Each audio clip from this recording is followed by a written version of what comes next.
Hi, and welcome to Liner Notes Live, talking to recording artists about the backstories behind their CDs. Today we're talking to Joanne Lazzaro about her newest CD. Hi, Joanne, how are you? Hi, I'm doing fine, thank you. Well, we are going to be talking about this lovely CD. It is just beautiful. And Joanne, it's a really unique CD. I can't say enough about it. It's unique in that you're in Hawaii, you're playing to nature and it's playing back to you. This isn't a studio album where you've got recorded songs that are all curated beforehand. You're out there. This is live recordings that you then worked with some very special people to take down and take out some of that extraneous noises that you encounter when you're out and you're doing the live recordings. I think it's wonderful. And this little bird, maybe you could tell us about him just to start with. So Hale means house of the Iiwi bird, and the Iiwi is the endangered Hawaiian scarlet honeycreeper.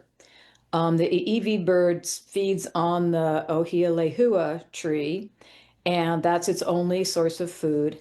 And its habitat is being endangered due to the invasion of mosquitoes, which carry a virus that the native Hawaiian birds have no resistance to. So now a lot of the native birds can only live up in the cloud forest at elevations that are too high for mosquitoes to live. So I had to go up there chasing them. Well, you did a good job and you did a great service for all of us because I'd never even seen such a bird or heard about him. And to hear that he's endangered and why, I think that's a nice backstory to your CD as well. Um, how did you record? Because we all struggle with recording, and you didn't bring all kinds of fancy gear, and you set it up in such a unique way to capture what you did. Can you explain that a little bit? Yeah, so, I had this kind of half-baked idea to just go out and record my improvisations. And, I brought along with me this little Sony PCM-10 that has stereo microphones, and it records pretty high quality audio up to 96K 32-bit float. And I just set it on its highest quality. And so the idea was I had this little recorder, I had a bunch of flutes in a backpack, and I would hike out to these various locations and put the recorder, on a stump or a bench or a rock. And I had the recorder facing away from me. And then I stood back about 6 feet and recorded from there.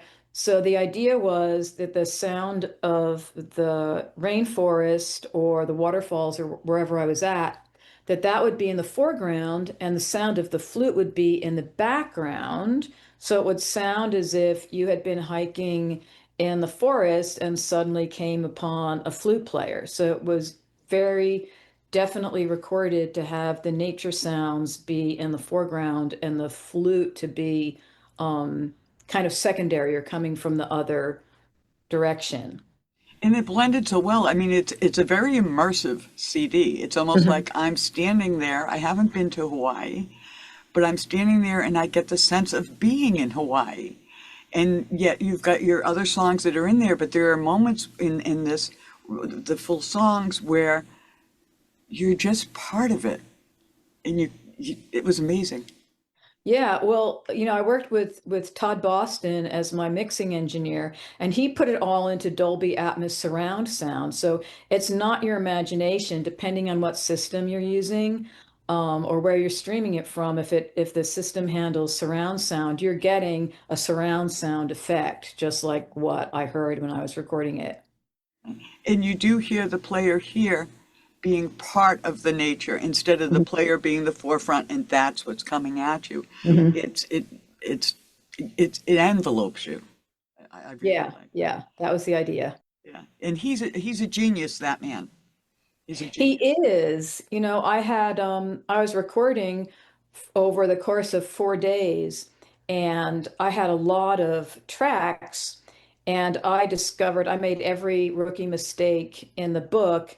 The number one, not having a broadcast quality wind muff over my microphones. And so, I don't think of any of those locations as being windy, but the slightest little breeze rakes across the microphones, and all you hear is and that sound is unremovable because the wind is actually hitting the diaphragm of the microphone. So if you take out that sound, what's left is silence. That's Oh, literally all that's there. It's not just like wind noise on top of your playing, it's just the wind hitting the microphone. So I had lots and lots of takes that were ruined by too much intermittent wind noise. So the ones that wound up being the most useful for the recording were ones recorded later at night in more sheltered environments where there was no breeze. So, something all the rest of us should keep in mind when we try to record. yes, yes, Yes. like always, even if you think it's not going to be windy, if you're outdoors, put a wind muff on the microphone, because the slightest little puff of air it's unresolvable. Wow. Well, there's a couple of songs on here, and I love the backstory of the one where you drive up to the fence. And it just shows your sense of adventure. You're not just a flute player, you bring us adventures. And that's what this CD is. It's an adventure with your flute. And that's what draws me to you. And I'd love it if you tell everybody else the rest of that story. So I got the name for the album from a road sign that says Hale Iivi, and that's a parcel of land that belongs to one of my former Native American flute students. And this parcel of land adjoins a bird sanctuary way up in the hills above the Kailua Kona Airport. And so it had been a few years since I had been there. And this time I was by myself, and GPS on the Big Island of Hawaii is notoriously like inaccurate, like really inaccurate. So, I'm following the GPS and it gets to the spot and I see the little sign and I think, I don't remember this fence and the gate being here. And what I didn't realize was that the driveway was about a tenth of a mile up the road and I had stopped too early. So I'm looking at the fence and the gate and I'm thinking, well, maybe they put up a fence during the pandemic and, whatever. So, I'm texting my student trying to get the combination to the gate, 3 hour time difference. There's no answer. So I'm like, all right, I'll just climb over the gate with my backpack and my stuff. And I trundled off, out of sight of the road, so I could start recording. And, I got some really nice conversations with the birds. And, I get back to my car and I finally get a text back from my student. And she said, "Oh, we fenced off that part because it's too dangerous. That part of the property is full of lava tubes and underground caves. We don't want anyone walking there so they don't fall into the caves."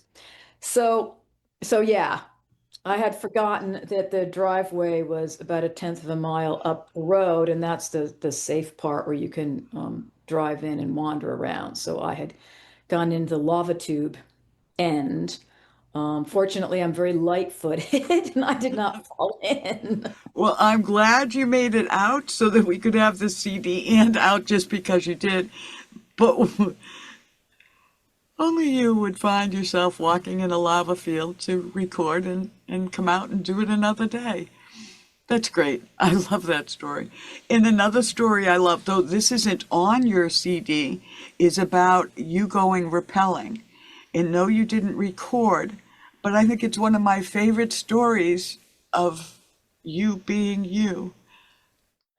So the one of the places that I stayed when I was doing the recording was this off-grid cabin at Kulaniapia Falls, and there is a orchard and a working organic farm, and they have these little cabins, and they have private access to a falls on a branch of the Wailuku River, and it's called Kulaniapia Falls, and it's about 120 feet tall, one of these tall, narrow Hawaiian waterfalls.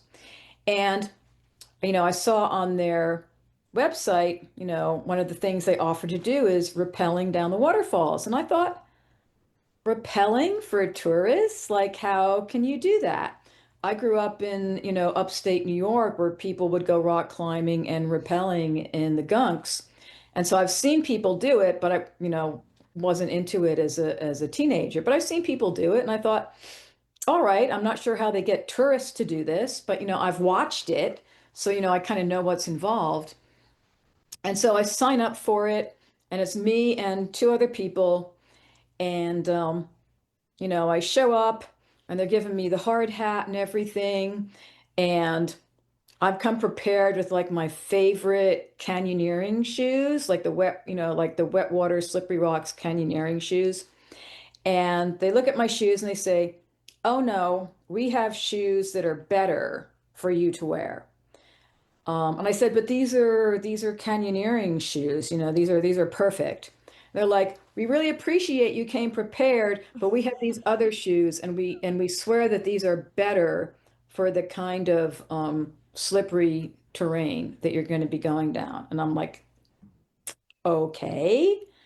So so there we go. We're at the top of the falls. We're all hooked in, and I've got my rappelling gear on, and they have everybody rappelling right-handed, which normally would be fine, except in the picture you can see my right shoulder is all taped up because I had torn some rotator cuffs. And so, but I'm like, it doesn't feel too bad, I'm just going to do this. And as I'm standing on the edge, and they're taking pictures, like smile for the camera, and I look down at this 120-foot drop and these rented shoes, and I'm thinking, oh no, no, no, no, this was a mistake.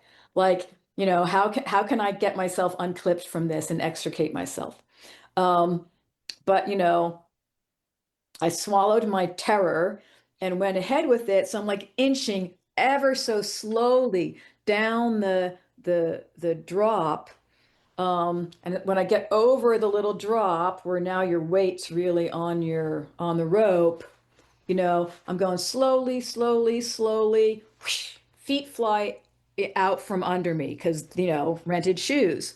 And so now I'm hanging 120 feet above the water, upside down, feet up, head down, frantically, locking my rappelling rope. And I'm thinking back to like all the people I watched as a teenager. I'm like, what do you do when you slip? You're supposed to do like a tug on the rope. I'm like, I think it's two tugs that says, I've fallen or something. So I'm like, tug, tug, because I can't see anybody. I'm upside down. I can't see the person at the bottom. I can't see the person at the top. So I'm like, tug, tug. And so I feel my rope being pulled up, and so now I'm like, instead of upside down, I'm horizontal. My feet are flailing to the right. My feet are flailing to the left. I'm like, I can't get my feet, underneath me. So I'm like, tug, tug, lift me up some more. So finally, they lift me up some more, get my feet underneath me, and I creep ever so slowly down to the bottom. Um, by the end of which, it seemed like I was there forever. And I swear the rappel was like 10 minutes max once you got going. Um, None of this, glamorous push away from the rock and swing out and come. No, I'm like inch, inch, inch, inch, inch down 120 feet. Um, but I survived it, and it was yeah, it was really interesting. Yeah, and you did that all with your shoulder like that. Was it a beautiful waterfall, or Oh, did it's you a like it? beautiful waterfalls. And they made a big point of saying that, they took that tour over from the previous owners, and they said the previous owners of the tour had you go like right next to the waterfalls, it was really wet, and people would slip, and then they would wind up swinging upside down in the water. Oh my. So this group of people moved the drop line a few feet to the side where it was wet and muddy, very muddy and slippery, but where you wouldn't be in the waterfalls if you slipped. Mhm. So, So there yeah, is thanks these were to the them. good people. These are the good people. I love that story, and I could picture it. And I've mentioned this to you before. Um, I wish I could be your photographer and come document your adventures. I would be very quiet, and I might laugh a bit much, but I just think some of your adventures are fantastic. Like when you went to record the coqui frogs. And I didn't know what a coqui frog was any more than I knew what this bird was. And can you explain them and how big they are and how they got to the island? So coqui frogs are natives of Puerto Rico, and they're only about like an inch, inch and a half long. They're really tiny, and they have a really, really loud chirp. It's coqui, coqui, coqui, coqui. And they came to Hawaii probably, like on a plane, possibly in potted plants or, something like that. Um, and they have no natural predators on Hawaii. In Puerto Rico, I think their natural predator is a snake. And so nothing eats them really on Hawaii, and they don't eat mosquitoes. They eat crawling insects. They do not catch mosquitoes, which would have been their like one reason for keeping them. So their population has exploded, and any place that gets enough rain for a coqui frog, they can grow to populations of thousands. And when they all start chirping at night, they can be as loud as a high-pitched lawnmower. They can be Wow. quite loud. Wow. And so they're on several of your recordings because they are on the island like that. And you would just play and they would just keep chirping and it's lovely. It's sad that it's an invasive species and it's not eating some of the mosquitoes, but it added a lot of color to your recordings. And it's actually the fourth song is actually one of my favorites, and they're sort of featured in that. And when you were here and did a concert, you played that song, part of that song, live for us here, and it really is a magical song, really is. Yeah, the coqui frogs, they always have kind of the same set of calls and their pitch is very distinctive. So I was always mindful of how they would react when they heard the sound of a flute, because what I've noticed on Hawaii in particular is the birds react sometimes differently to flute playing. They treat it like, you know, some new creature in the neighborhood, and sometimes they'll interact, but a lot of times they just shut up and wait to hear, what's going on. And similarly with the coqui frogs, when they hear this strange sound, sometimes they get quieter to figure out like what's going on.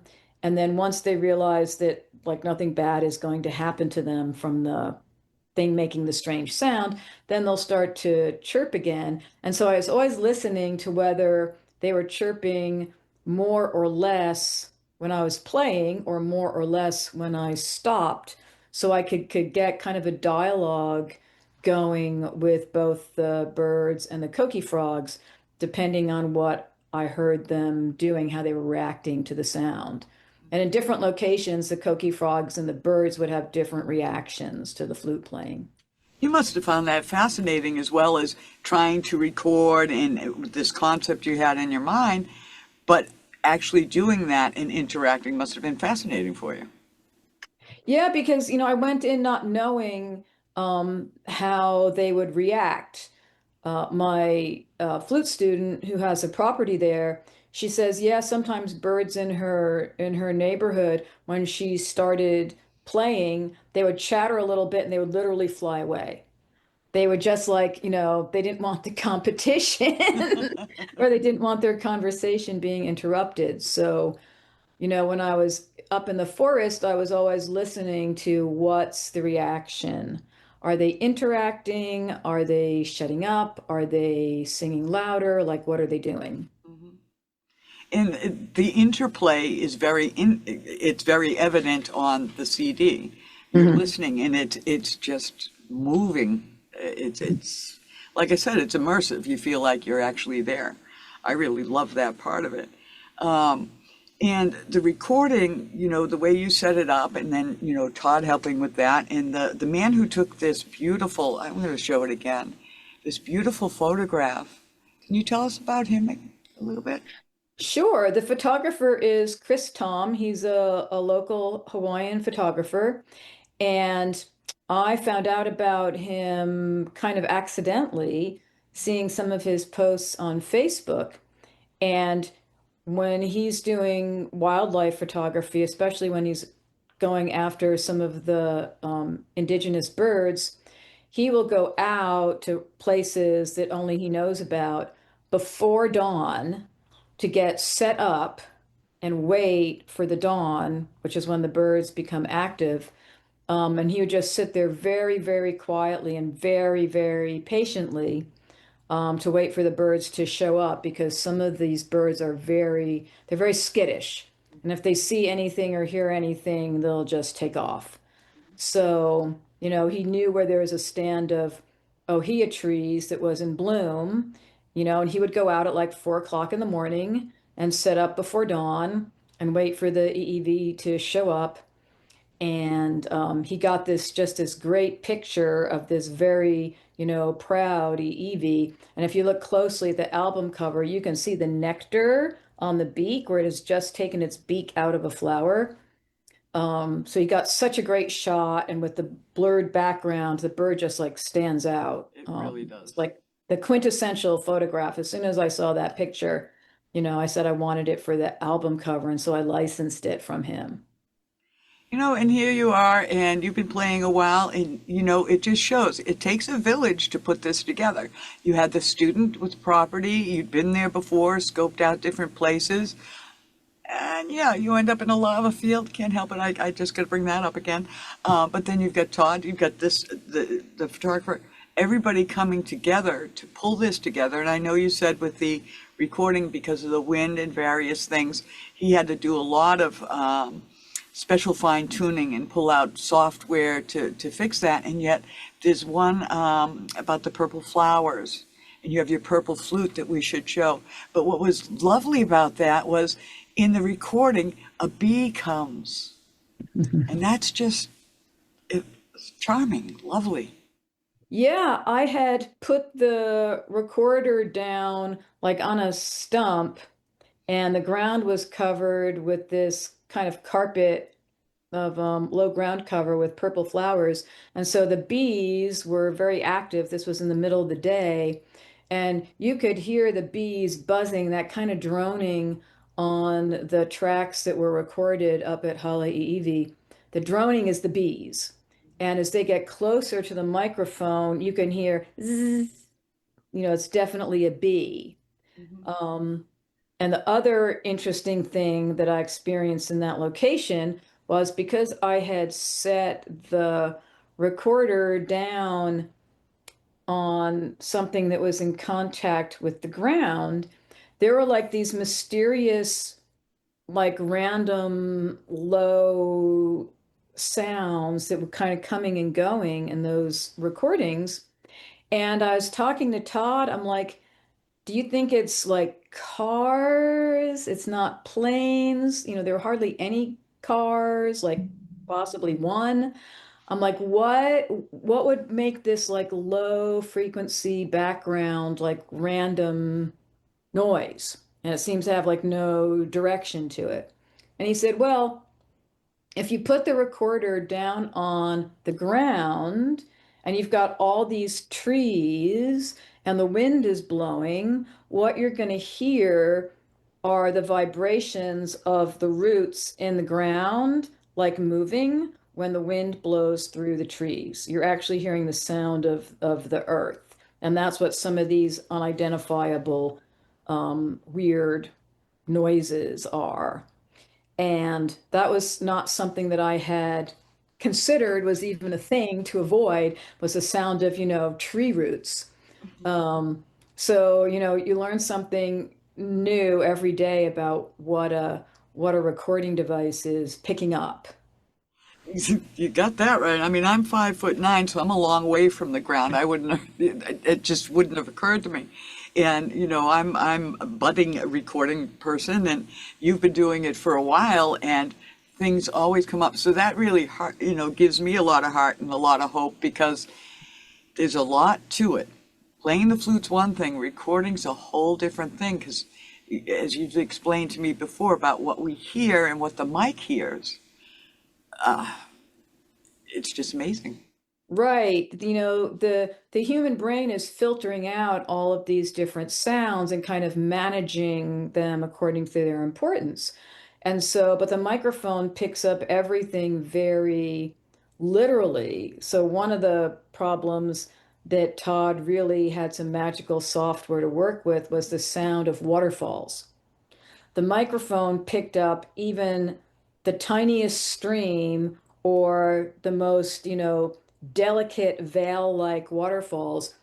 On the microphone, it sounded like boulders coming down Niagara Falls. It was like just this incredible barrage of sound. Um, and so he had software that actually parsed out all the frequencies in the waterfalls. And then we deselected some until instead of sounding like Niagara Falls, it sounded like, a thin veil-like waterfalls, like what you see and what your brain interprets. You see a little waterfalls and you hear a little waterfalls. The microphone heard Niagara Falls. So that was some interesting work, that I had never experienced before. And I think that's some of the modern noise removal algorithms that are able to do things like parse all the frequencies in a waterfalls and then let you select them. He's a genius. He He's is, just he sheer is. genius because of all there's a lot going on that island. You said that there was, a lot of air traffic. It's a very popular place. There's things going on there, lawnmowers, generators, you've mentioned that. And not a one of them is on this album. The only thing that is on this CD is what should be on this CD. And it's Right, amazing. Amazing. right. I kept a lot of natural sounds that I thought that kind of belonged in that tropical, rural, agricultural kind of environment that I was in. So I wanted to keep airplane sounds out. Mhm. So quite a few tracks got eliminated on that basis. But all the other nighttime sounds that you would hear, like especially at dusk, as the island quiets down, you would hear like farm animals, chickens, dogs, goats. You would hear like people's diesel generators starting up in the evening. Um, you would hear these kind of nighttime sounds that just let you know that it's both um, agricultural and tropical. It's that combination, especially with like the coqui frogs and other tropical sounds. You just know you're in the tropics. And so I kept those sounds in. Um, and try to keep out some of the more annoying ones, especially airplanes.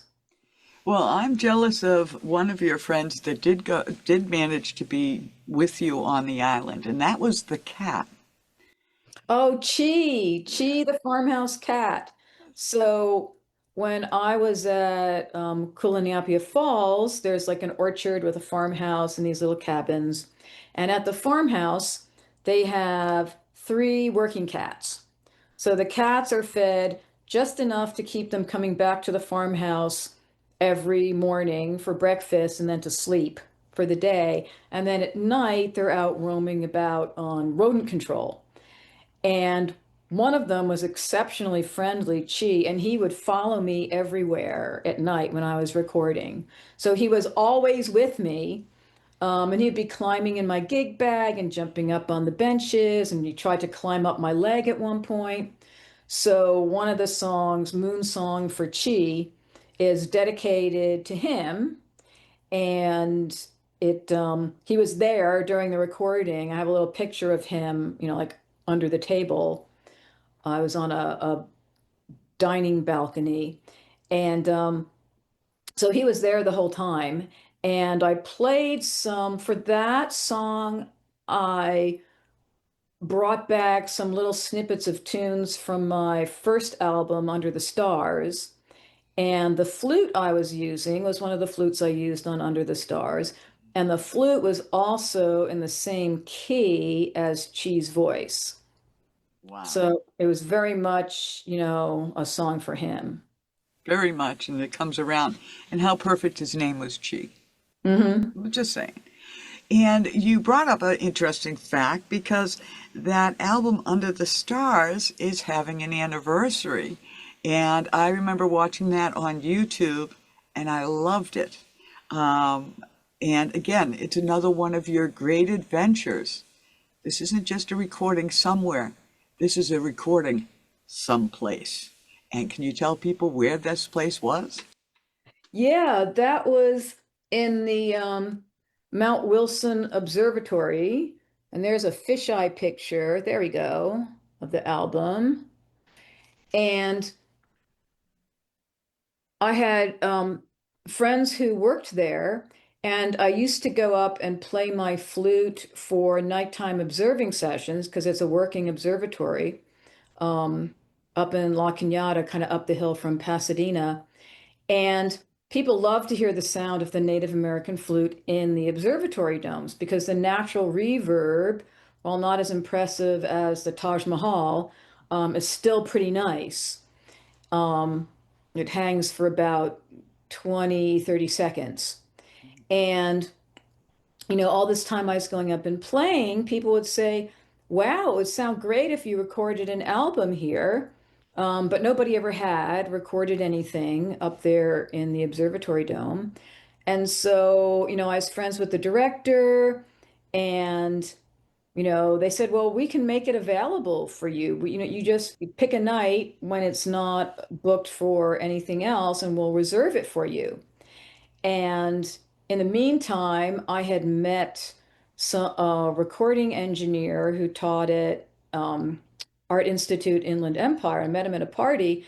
I said, "Oh, I'm going to do this recording at Mount Wilson in the observatory dome.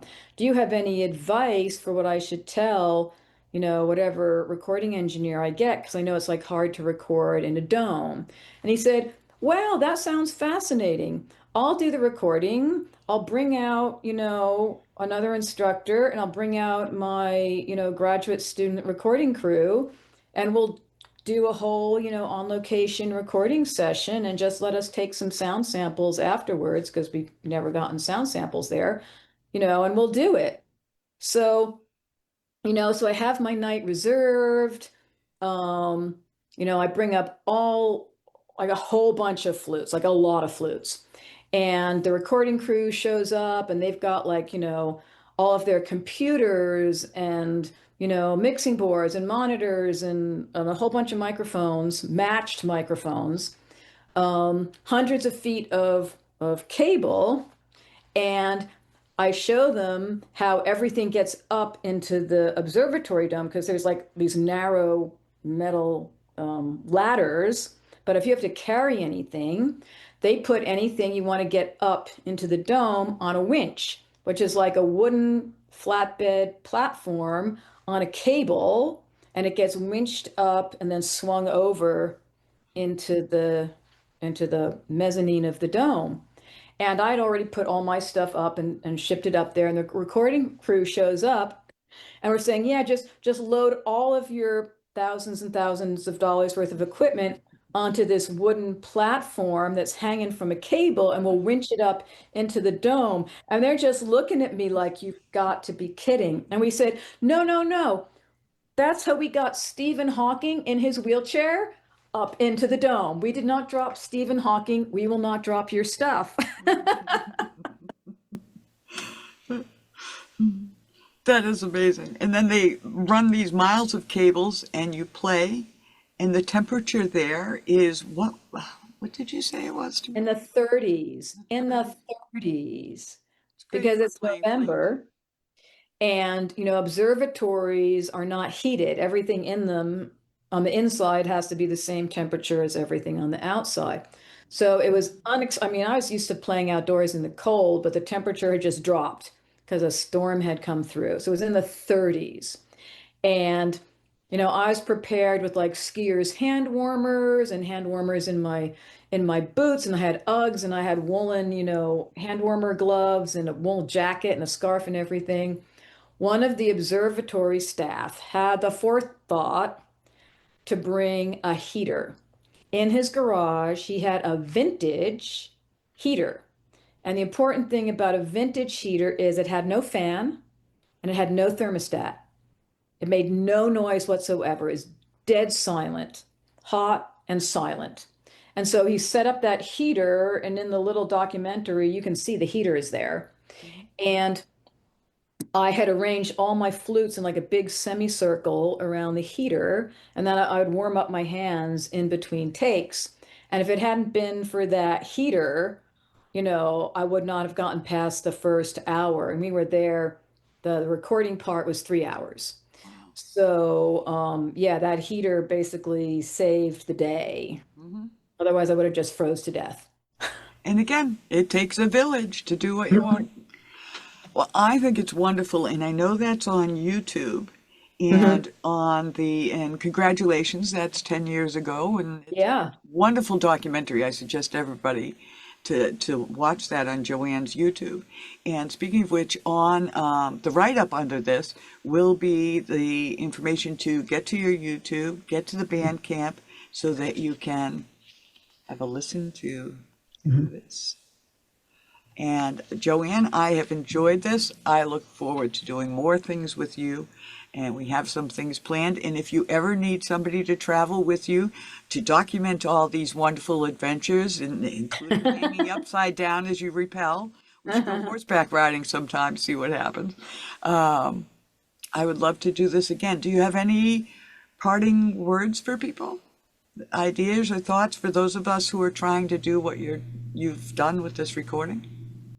Well, I think part of it, is a willingness to just commit and going out and trying it. Because as I was doing this, and I had a sort of a very limited number of flutes with me, a limited amount of time. I had to deal with whatever was in the location that I had decided I was going to try to record. And some of it is more mental focus, saying, I'm just going to do it, keep trying, do multiple takes. If the wind was bad, or if my finger slipped, or, something bit me and I stopped in the middle, do multiple takes. And I found that when all was done and I listened back, some of my best takes were from sessions where, kind of like the end of sessions, where I was kind of tired, I wasn't really feeling it, but I had decided I was going to play at least 4 or 6 improvisations in this location before I moved on. And some of it was just the focus and the concentration of just trying to get through it resulted in the best improvisations, the ones that came at the ends of the sessions, where I was just like, I'm done. One more, and then I'm done. And that's the one that wound up being the best.